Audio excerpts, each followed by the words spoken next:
All right, lads. All right. It's real talk time.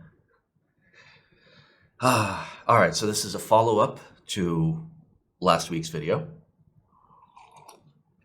And this week, we're going to talk about all the things I love in the keyboard hobby. All the good stuff. All right? So that's the plan. Next week will be all the things I miss in the keyboard hobby. This is going to be a relatively wholesome, like very chill video where I'm just going to sit here and drink my Jimmy Ho-Hos and vape a little bit, and we'll just talk it out. All right? I think that's the plan. All right, so let's roll the intro and get into it. All right. And we're testing.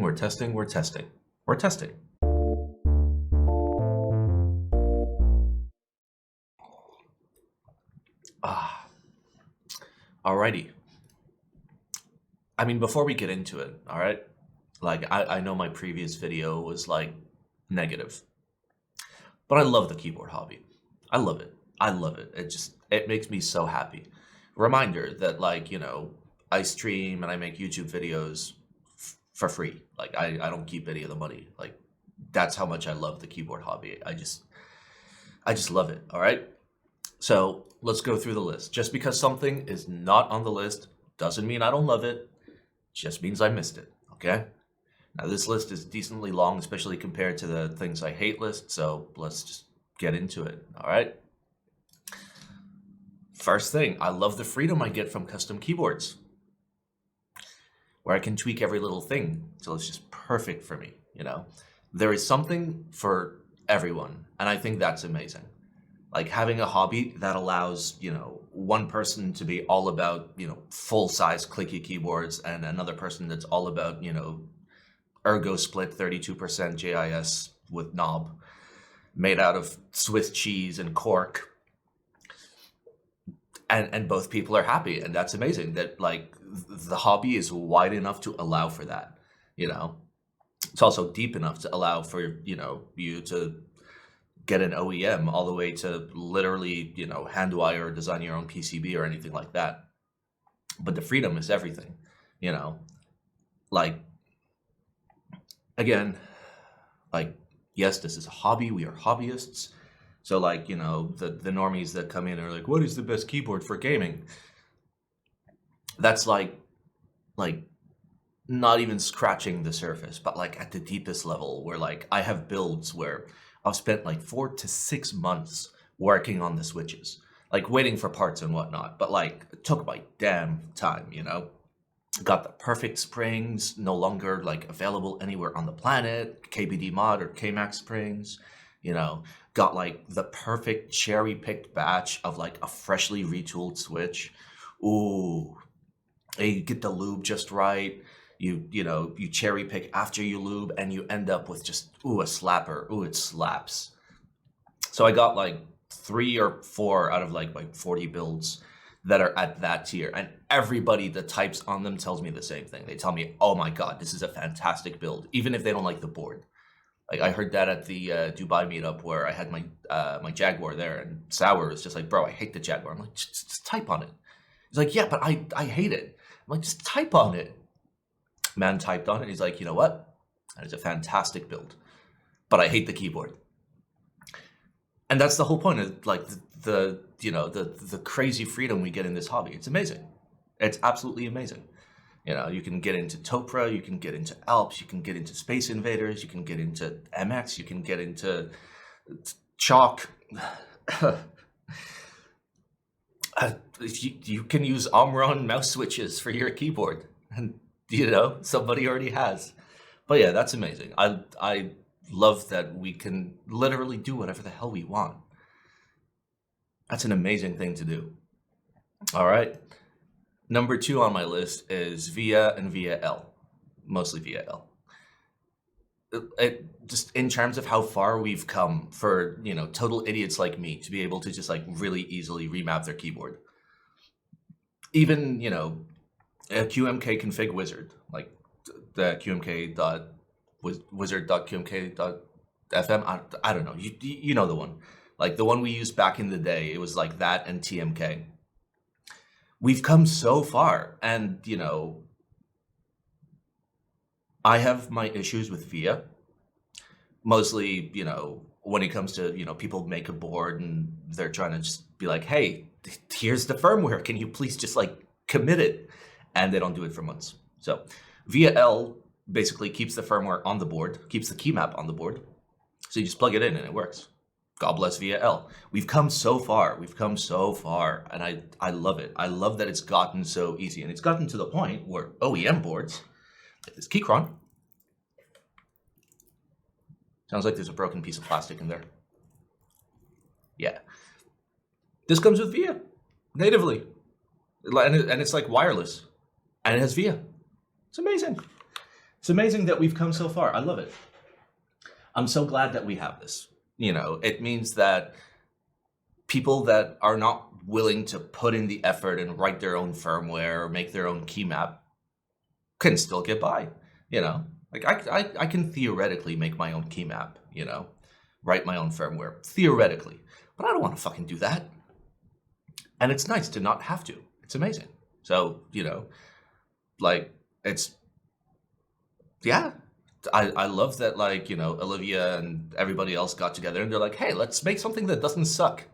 And they did, you know, and that's amazing. On that topic, number 3, how far PCBs have come, you know?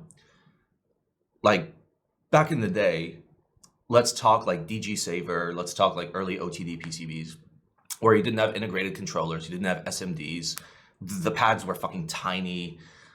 So, I mean, I love how far PCB design has come. You know, so many good PCB designers have popped up. You've got Gondo, who is a god. You've got Wilba, who is a god, but his PCBs are expensive. You've got Heine, who is fucking top level. You've got AI03, you've got Hattie, you've got so many people. You've got McLovin. You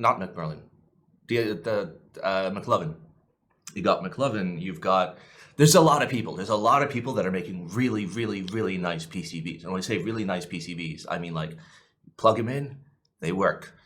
Diodes don't fall off. The pads are nice and big. So like it's easy to solder, it's easy to desolder. They're decently rugged. There's good ESD protection. We don't have to deal with all the nonsense we had to deal with a while back. Now, once in a while, a bad PCB will pop up. You know, sometimes, you know, somebody, notably Koreans, will struggle to make good PCBs, but we have the technology now. We've gotten to the point where I'm just like, I buy Korean board. I put Heine PCB inside Korean board. Yay, everything is okay now. And that's amazing. I love that. Just good PCBs. Good PCBs are just so good. Like I have a drawer, like bottom drawer there. That's just PCBs and plates, okay? But it's just PCBs. Just like 8 like TKL PCBs just ready to go. Just like, Simon, buy another board so you can put the PCB in there. Yeah, I do appreciate that. All right, next up. Good, solid, cheap switches. I love good, solid, cheap switches. That could be Hyperglides. That could be Milky Tops. Oh my God, I was about to reach for alpacas. Not these, okay? These were sent to me for free, and I still think they're not worth the price. Being free. I love Hyperglides. I love Milky Top Gaterons. Even Gateron Pros, you can get them for like 22, 23 cents. Ooh, they go hard. They go hard. You know, there's a lot of good cheap switches. There's a lot of good cheap switches. Like even Alps, like if you go out and you just get like white Alps, you know, or black Alps. They're not expensive, and you can get them pretty good. You've got, you know, Space Invaders that you can harvest for basically free. The entire board is like $1, and like people are doing PCBs for them now. But I'm not talking about the niche switches. I'm talking about the tried and true switches. I'm talking about Milky Top Gats and MX Blacks. Never lost. They are so good. I mean, here, give me a second. So that's not my board, the 2.0 ADD. So that's got alpacas in it, but that has Milky Top Gaterons. The Jane, okay, has something special. We don't talk about that. The Engel has Gap Pros. The CE has Hyperglides. The 917 has Milky Tops. The I assume you're a KFE. Okay, you also have something special. Milky Tops, Milky Tops, Milky Tops. I mean, that's an OEM board. Milky Tops on my desk. It's the Crin. But like, it's just so good. It's just so good. They're just such good switches. They're such good switches, you know? And like once in a while you get a bad switch and you're like, oh no, a bad switch. You throw it away. You don't care. It's like 12, 13 cents, you know, as opposed to like buying $1 a switch where something goes wrong and you're just like, well, there goes $1. There goes another $1. Cool, I could have bought coffee by now.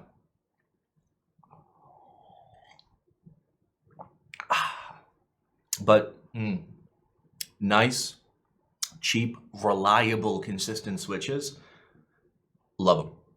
Like, I don't venture out and buy like recolors and dumb shit like that and the new creams. No, fuck that. You know, like for me, a good switch is like ballpark 20 cents. 20 cents? Oh yeah.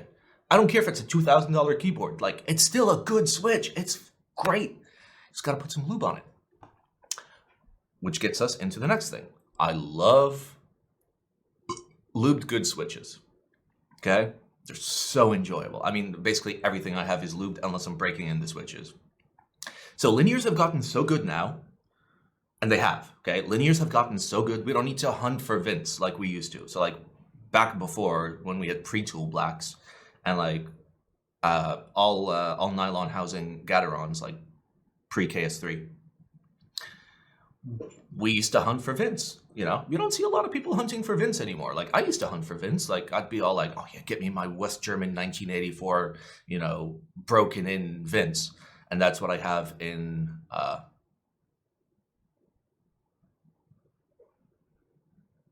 my Viper, which is missing. Cool.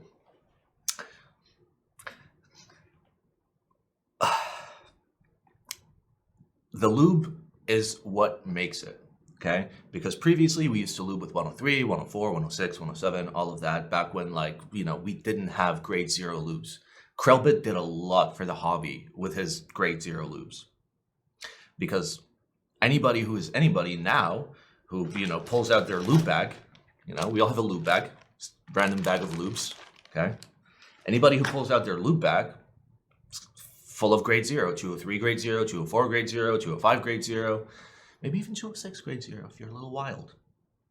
But it's allowed us to just be able to get literal 15, 20 cent switches and make them go as hard as vints, basically. Like we've got it so good now. We've got it so good. Like now you can actually go out and just buy like relatively cheap switches, lube them up decent, which is what I'm doing with these, right? Yeah, that's what I'm doing with these. These need to be lubed. Where you just, you know, you hit them with a little bit of 204, close them up. Ooh, it's so good. It's so good.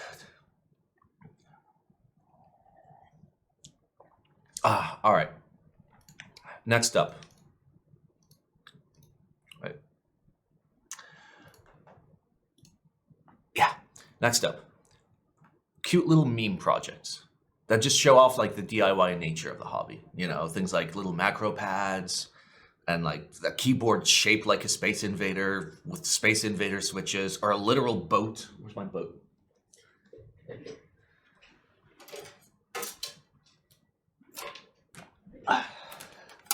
Literally a boat. Literally a boat. Okay? I love stuff like this, though, you know, I don't like doing through hole and controllers and resistors and crystals and stuff like that by hand. I love that the hobby allows us to make little dumb things like that. Like this was the biggest meme. I'm like, haha, let's make an ISO enter key and sell it for $69, huh? And then like everybody loved it. But I love that. I love the like tiny little niche projects.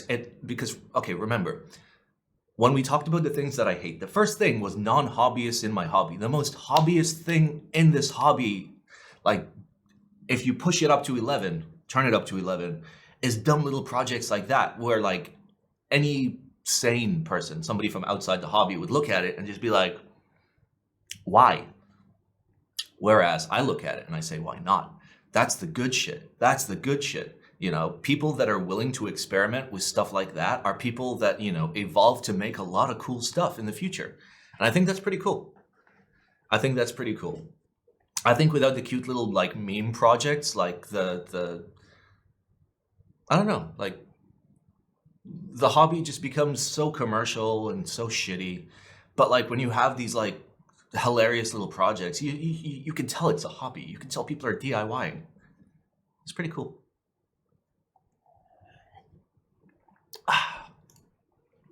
All right. Next up, meetups. Meetups. I love meetups. The energy is just fantastic. You get to hang out with people that like, you get to hang out with people like at your own skill and knowledge level, or like if your skill and knowledge level is low, then you get to hang out with people with a way higher skill and knowledge level than you, you know. Even when I go to meetups, I'm meeting people that are way smarter than me when it comes to keyboard stuff. And it's amazing. So hobbies are great for people that are like hobbies. Meetups are great for people that are relatively new to the hobby, so they can always like go try out stuff. They can talk to people, get advice on their build, stuff like that, see what a nice build feels like. It's good for, you know, intermediate level people because you meet other people in the hobby, you establish friendships, and those friendships, we'll get to that.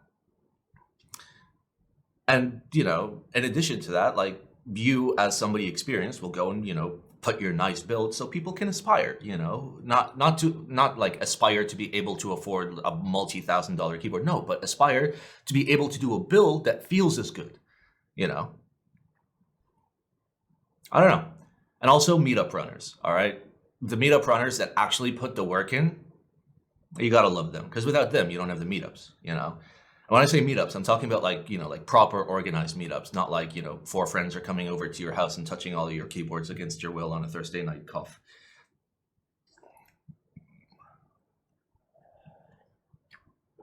All right, next. All the great friends I've made, okay? Both online and in real life through this hobby, all right? There's a lot of good people. There's a lot of good people. There's a lot of good people. Like you know how it is on the internet. Internet's gonna internet, right? And some people are just gonna be dicks, you know, and hide behind anonymity. But that's super rare, even for me. Like, you know, I go relatively hard on my streams. I'll yell at group buy runners. I'll yell at vendors directly. I'll tell them to go fuck themselves. And in the end, I get very good DMs of, hey, we're taking notes based on this. Hey, you had a good point. Hey, can you help me with this? You know, people are responding in a positive way, which is amazing. Like it requires you to be a good person in order to do that, in order to, you know, see somebody just like tear you a new one over your project and just be like, all right, help me out. That is the correct play. More often than not, I've had positive responses to my negative emotions than negative responses, which is amazing because people are just amazing in this hobby. People are great. And I've met a lot of good friends, like real friends. Like they're no longer keyboard friends. They're friends. We're like, we'll sit and we won't even talk about keyboards. We'll go out, we'll do fun shit, you know. And that's amazing. There's so many good people, man. There's so many good people. And, you know, it makes me wish that I could just travel all the time and just go meet people all the time, kind of like Alessio does. But unfortunately, I'm not made out of money. But yeah, I look forward to going to, you know, Poland, going to Korea, going to other places, maybe even Croatia, maybe like a nice EU meetup at some point. I'd love to go there and just meet the people that like I know online, because you'd be surprised. You'd be surprised. Like I was surprised, even at the Dubai meetup, you know, everybody there was so chill. Everybody was so nice. Everybody was so sweet. Everybody was like decently educated. They brought like decent builds, good boards, rare things, not expensive rare, just rare. And it was just fantastic. It was great. And like through the meetups, I discovered that, you know, so many people that I knew online are just like the sweetest people in the universe in person. And that's amazing. I love that. I love that. What else I love is all the people that make a habit out of hanging out in help channels and doing their best to help people out that, you know, need info, recommendations. People like that are the goats of the hobby. I used to do that back when like I had a lot more free time, you know, back in like 2017, 2018, I was always, you know, helping out in help channels, always. And to be fair, like we have a help channel on like our Discord, which link is in my balls. And it's helpful. And, you know, if I see a question there that I can answer, I answer it. That's what you got to do. You got to do your part. You know, everybody's got to do their part. But what I love is people that like make a habit out of just always being there, always being helpful. You know, if you've got the knowledge, share it, because the knowledge being locked up in your head isn't doing shit for anybody but yourself. But if you're going to help people out, that's amazing. You know, so a lot of ways to help people out. You can help them out in terms of knowledge. You can help them out financially. You can help them out logistically. You can help them out emotionally. But all of those are important, you know, and, you know, being able to use your knowledge to help people is something I find amazing. I mean, that's one of the reasons why I make YouTube videos, why I stream on Twitch, you know, although, you know, most of my audience, at least on Twitch, is like super enthusiast. So like more often than not, they know a lot more than I do. So, but on YouTube, I make an effort to just be like, hey, here's the thing. Let me explain it, you know, and it helps people out and people are happy. So, hey. All right, next up. Number 11, I guess. The invisible vendors. I love the invisible vendors. Who are the invisible vendors? The vendors where you never hear anything go wrong.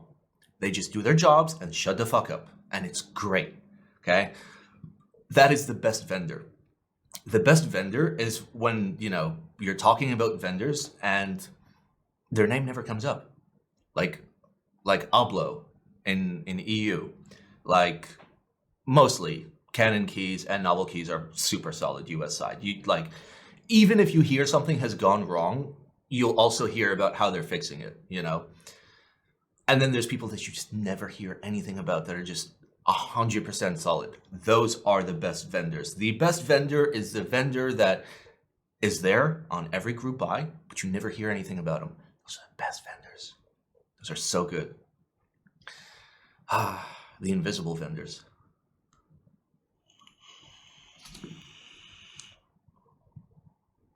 All right.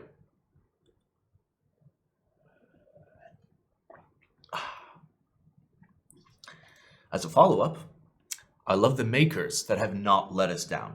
Okay, like designers, group buy runners. You know, look at Max Cable Car Designs. Look at Geon. Look at Singa KBD. Look at Heine, Funder, and the like. They put out bangers every time. Every time. Like, I can't think of a single bad board that any of those people have made.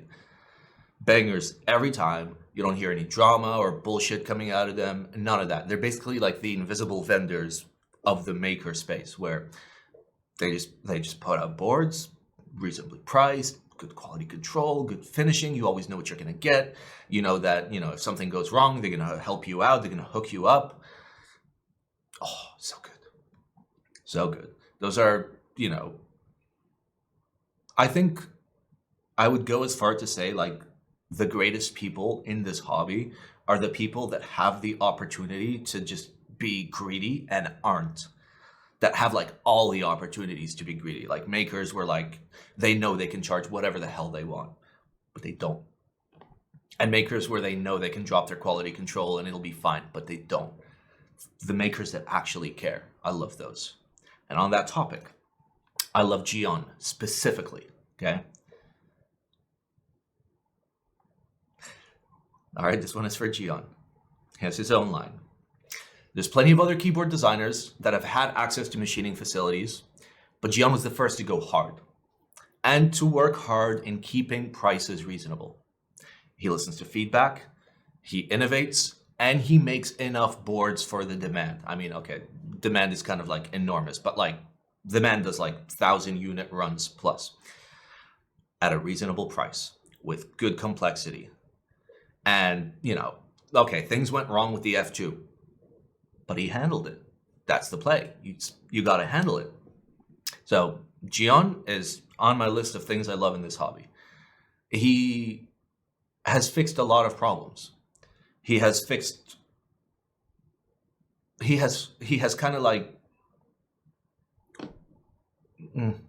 how do I explain this? He makes so many boards, and they're so great value-wise that he was the competition that this hobby really needed, where other makers that were thinking of making a TKL look at the Frog and be like, shit, well, we either got to drop our pricing or we got to rethink everything.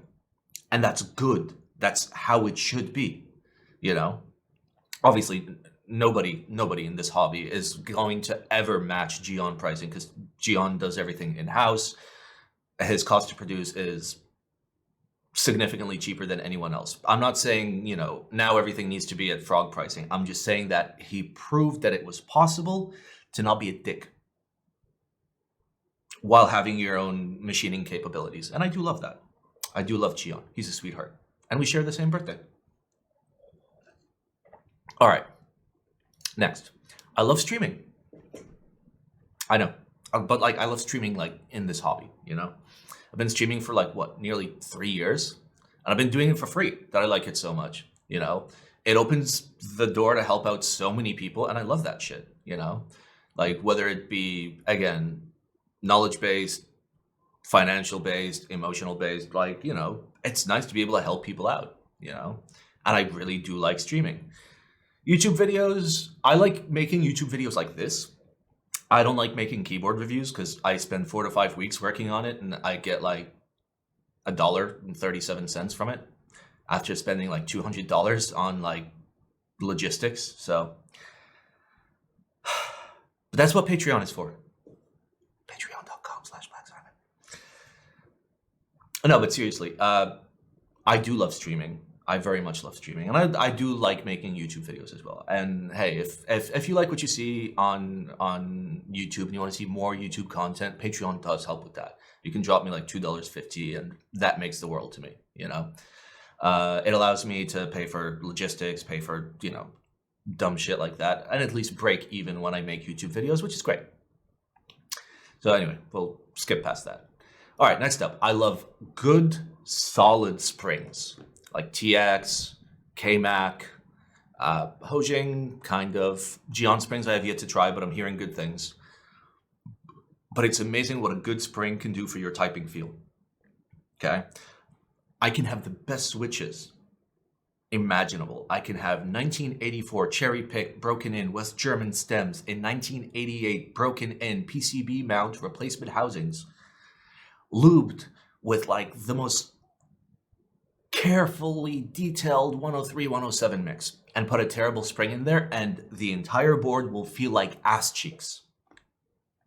Or I could take a 9-cent switch, like a Greetech switch, and just put a little bit of lube on it and put in a good solid KBD mod spring. And most people that type on that board will tell me, Simon, that's your best board. And they still do. Because the springs are just so good. Consistency is really important.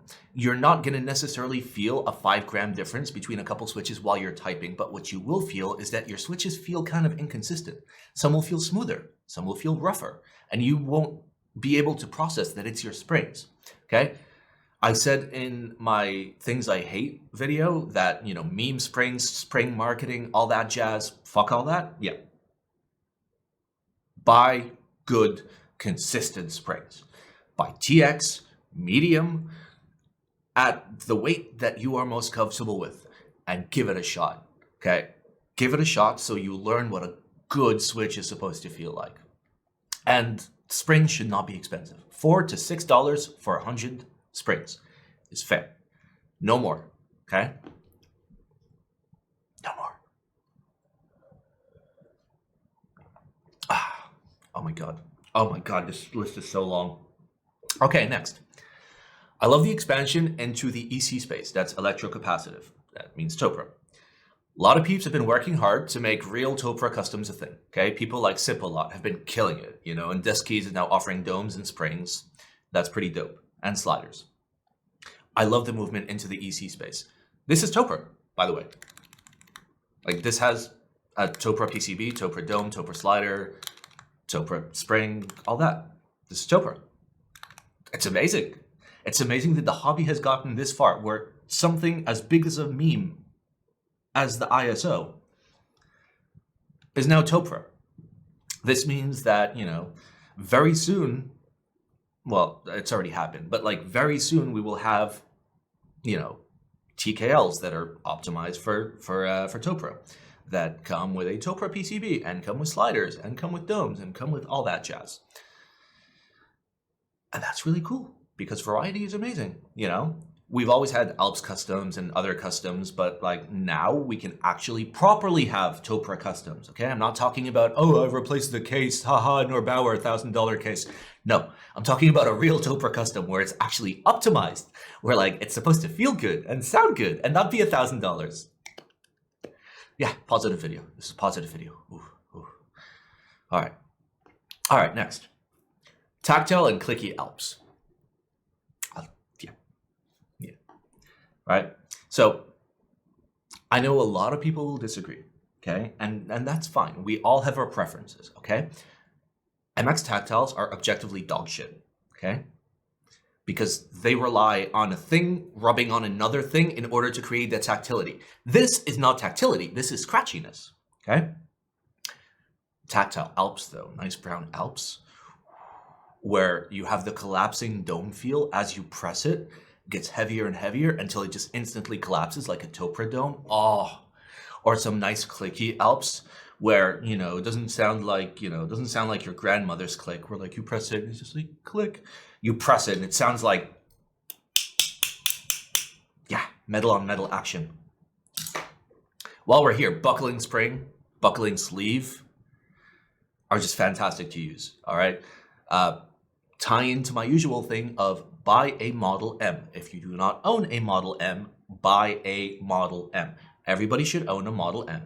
Take $50 to $60, put it aside, keep your eyes open on the secondary market, not eBay, not anything keyboard centric. You want to go to like Facebook Marketplace where the description says old motherfucking keyboard. And you buy that one.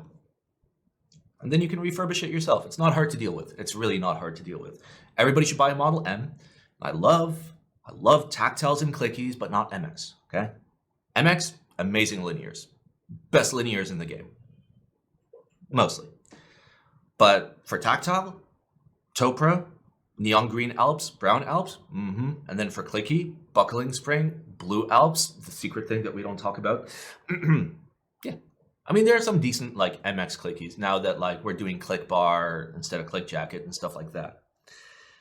But things that I love nice Alps and I love nice buckling springs. You know, it's not all about MX. You got to have some variety. Like if you have like 40 boards and all of them are MX, dude, what are you doing? You got to have some variety. Don't be weird. All right, next up.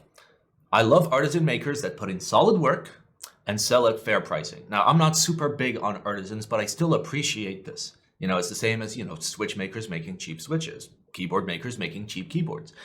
Artisan makers, you know, that actually put in the work and sell for a decent price. You know, I'm talking like tiny, holy oops, brew caps, you know. It's refreshing to see people work hard and price fairly. Again, even though like I'm not in the artisan game, most of my artisans are from Taobao and we're like $3 because like I don't really care about artisans. But, you know, I have some artisans that were sent to me against my will, and some of them are pretty good. And they're like $20, $30 artisans, which is fine.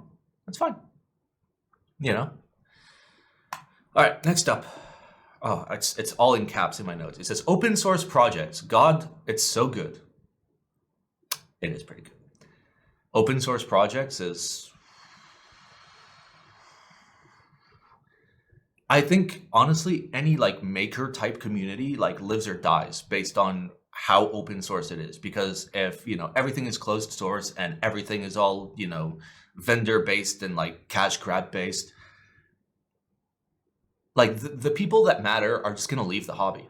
When I say the people that matter, I mean like the people that are like into the hobby because they love the hobby, you know, it's going to alienate them. but I love open source projects. Plates and PCBs should always be open sourced, okay? Plates and PCBs should always be open sourced. Oh, but Simon, how am I going to make money? Bro, you can still sell your plates and PCBs, okay? It's there for when you inevitably get hit by a fucking bus. And then what? You know, your thousands of keyboard in the wild are now unusable if something goes wrong? Somebody else has to go and redesign your thing from scratch and then open source that? No. PCBs, plates, open source that shit, okay? And same with basic case designs. Like we have the Sussy Mechanico, okay? That's open source. That's good. It's a 6G. It's open source. You know, it'd be nice to, you know, see a TKL form factor, 65 form factor, 75 form factor, 40% form factor, just all open sourced. So anybody can just be like, hey, you know, I just want to 3D print a 40 or 75, you know, just to play around with it. Yeah, we should do that. You know, it helps lower the barrier to entry for the hobby. You know, not everybody has a buttload of money. You know, some people have a 3D printer that like they built themselves to try and save like $50 or $100. You know, let's hook them up with some nice stuff too. You know, consider open sourcing some stuff.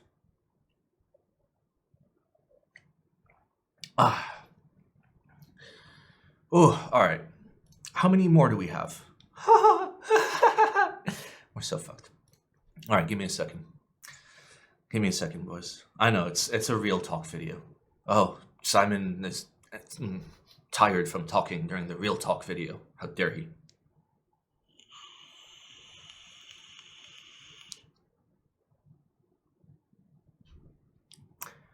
All right, let's go. Next up, I love people who are willing to learn when entering the hobby, okay? So there's two kinds of people that enter a hobby. There's the kind of person that's, I want the best thing that's the most hype and is going to make me flex on the people. And then there's the people that come in and like actually want to learn. Like, hey, what do different plate materials do? Hey, what about switch materials? What about like spring physics? You know, what about like mounting pressure? You know, how would that change it? You know, and actually like go and read resources, you know, get that knowledge and ask good questions.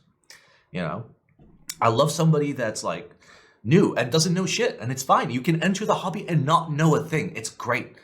And just ask questions. It doesn't matter how stupid you think you sound. It doesn't matter. You're going to learn. You're going to learn. I love people like that'll just like jump in and be like, I want to learn things. You know, those are the people that end up being makers. Those are the people that go like, you know, super DIY route. Those are the people that end up making amazing projects. Are people that just walked in blindly and were like, I want to learn stuff. And they learned it, you know, as opposed to people that come in and spend $3,000 to $4,000 on a flipped keyboard, build it incorrectly, and then bork it. Those people can respectfully lick my nuts.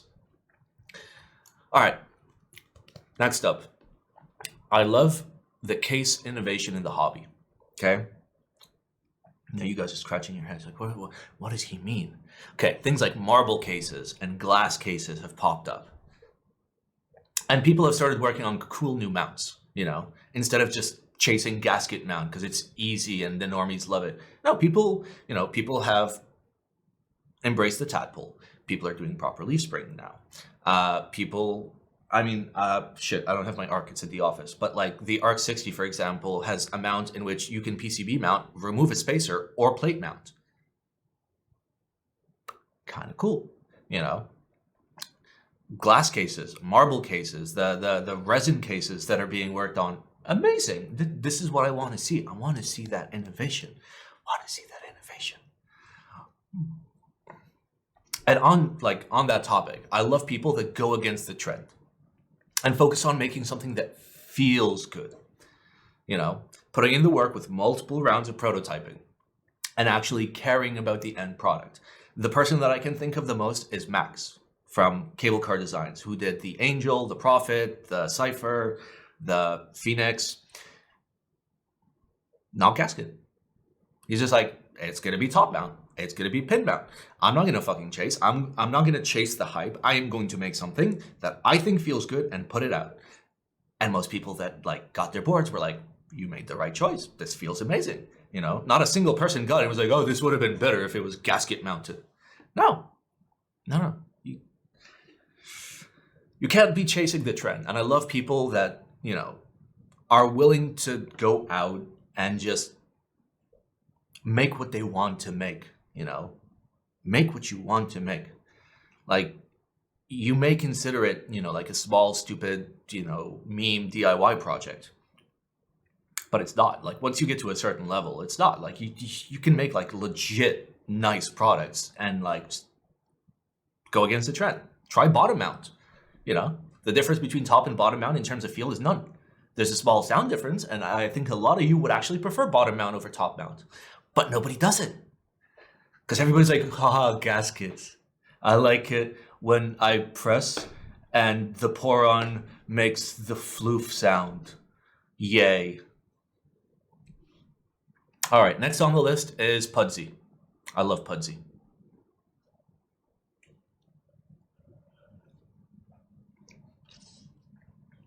Okay, next. GeekHack, okay?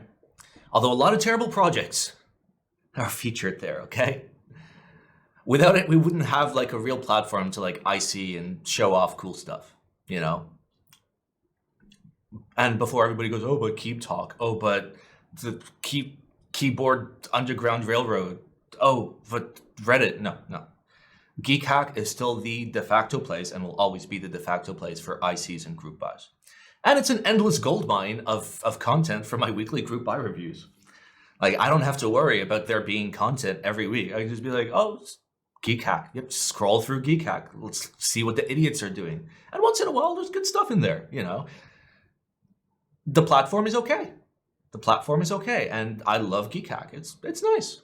It's nice. You know, I see there. So does everyone else. All right.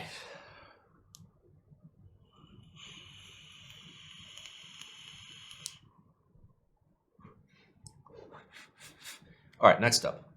I like value-focused makers. Like Wook, who did the Zoom TKL, was $180.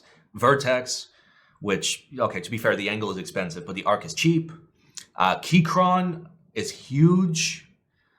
Love Keychron. Keychron stuff is so good, I actually considered making a video about it. About, like, Keychron is doing amazing things for the hobby. Because they're entry-level stuff, okay? Again, K8 Pro. These are not the keycaps that came with it, okay? K8 Pro, RGB, Bluetooth, VIA, hot swap, foam, lubed switches, lubed stabs, custom double shot like key set that comes with it, okay?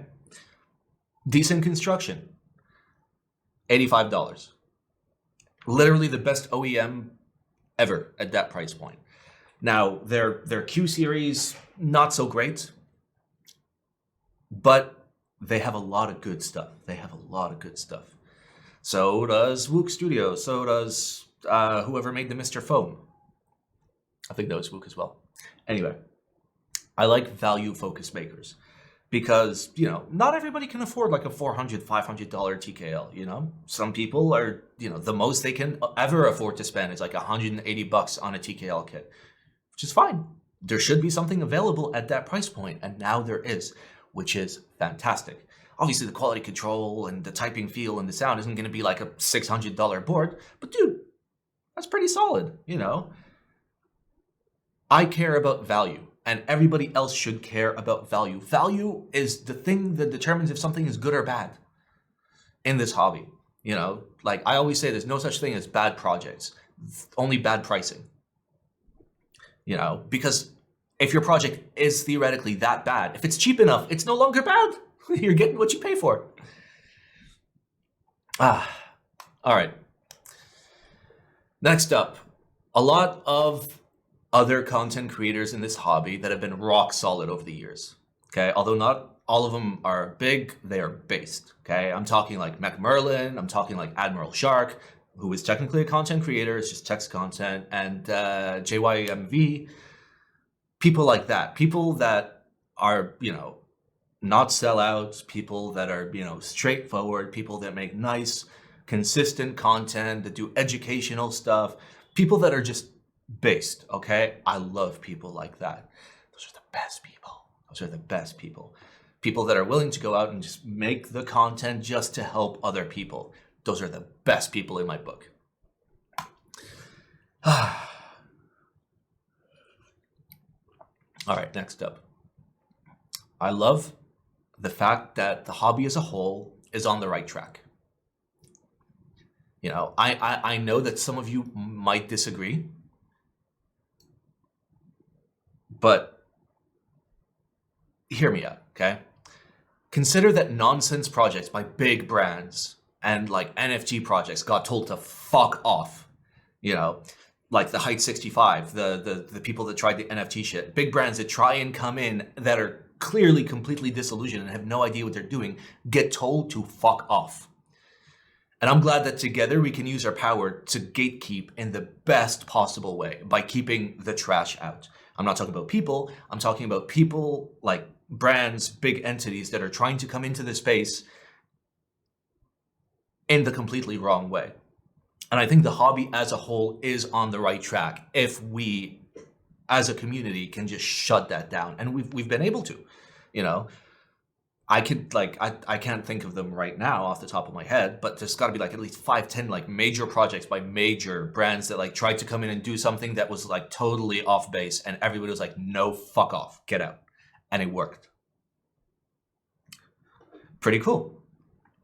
All right. Okay, this one is kind of weird. So I'm just going to read the exact words in my notes. Bro, the little brushes that come with Chinese keycap sets or desk mats. Period. So good, all caps. You can use them to brush the dust off your caps in your case, and I use the damn things every day. It's true. I actually do use it every day. I don't have one here. I have one at my like office desk. The little brush that'll come with like Chinese desk mats or will come with Chinese keycap, like the tiniest little brush. Those are so handy for keeping your board clean. You just go at it, you do the corners, you do some of the caps. Ooh. Yeah, I know. Really, really, really weird thing. All right, on the same topic as above, the little makeup applicators. These guys. That I use for lubing. They are insanely good. They're good for sharing, and they make lubing so easy. For those of us that don't have like surgeon hands. Like I have terrible, shaky hands. These applicators, amazing. Amazing. Like I love these so much. I'm so glad I discovered this, because without this, I'd be using a paintbrush. Have you ever tried to lube with a paintbrush? It's so hard. But yeah, these are great. For like $6, you get like 500 of them, which is enough for like you and your immediate friends and their immediate friends for like their whole life. So, and it's cheaper than like one paintbrush. All right.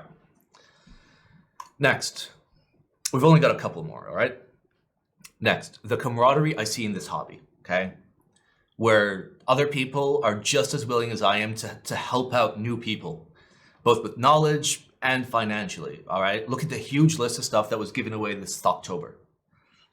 You may not know, but like during this stream, we did a thing called on stream and in the Discord, we did a thing called October. And the idea behind October is I reached out to a bunch of vendors. I got us discount codes for everybody to use through October, like non-affiliated, non-sponsored discount codes.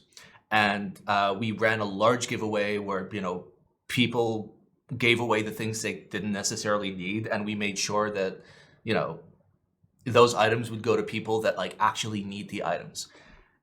And so much stuff was given away that we're still struggling to find people to give it away to. Like, people are so generous. People are so generous.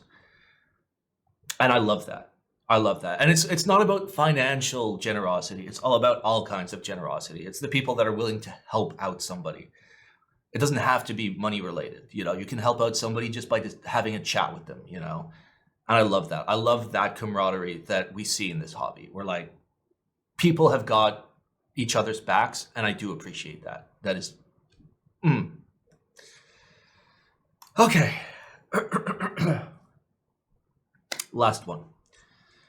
Finally, I love all the people that watch my content on YouTube, Twitch, and all the massive support I've gotten over the past couple of years. Since like I have no sponsors, you guys have enabled me to grow so much by helping me, you know, helping out the channel and helping out the stream, like financially, and just by watching. Like something I always say on stream, like everybody needs to do a little bit of selling out on stream, but like what I'll say on stream is, hey, listen, first and foremost, I want you to watch. I don't want you to sub. I don't want you to give me money. Watch. That's what's most important to me, because that's what makes me the happiest. You know, having people come in, having people learn, having people, you know, become friends and learn about each other and grow. I'm all about that. And, you know, it's been like 2.5, almost 3 years, I think. Yeah, almost 3 years. It's been almost 3 years. And I love everybody that has helped out in one way or another. You know, whether it was a donation or a subscription on Twitch, or whether it was just hanging out in the Discord or just being there for all the streams. I love each and every single one of you. And that's it for the list. I mean, there's more stuff that I love, but I mean, this is already more than a 15-minute long video. So next week, we will discuss all the things I miss about the keyboard hobby. You know, we're gonna feel some feels. We're gonna have some nostalgia going on. All right. If you made it this far, Ron gives you a kiss. Mwah. All right. Thank you for watching. Drop a like, subscribe, hop in the Discord, send me a DM with your nicest alligator pic, and I'll see you guys next week.